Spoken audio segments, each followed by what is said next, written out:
Overgrown weeds and large piles of trash. That's just some of the problems plaguing Washington Park Cemetery. One of the region's largest African-American cemeteries is the final resting place for 50,000 people, including war heroes.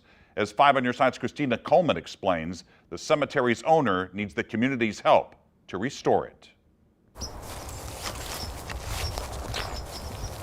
These branches and weeds are not part of a forest. It's part of the overgrown mess at Washington Park Cemetery, located just off Natural Bridge Road near St. Louis Lambert International Airport.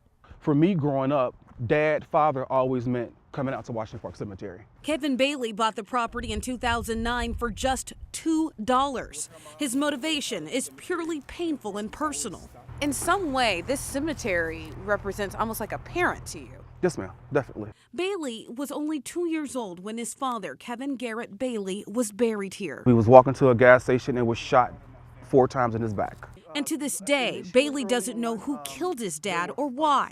But what he does know is he can care for the land his father is buried in, even though some use it as a dump site. Bailey says there are at least 15 specific areas in this 40-acre cemetery that needs work, including this one right here. You see, he says these tombstones were actually bought by people to be placed at burial sites, but the previous owner just left them all here. Bailey and local funeral home director Calvin Whitaker have rounded up volunteers to help the cemetery, but volunteers are still needed as weeds cover the graves of war heroes.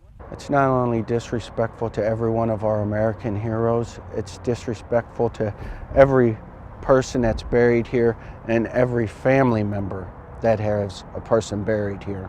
Like Kevin Bailey, who's dedicating his life to protecting his father's final resting place. We try to make sure at least this section on my part is clean, and we work our ways through the rest of the cemetery.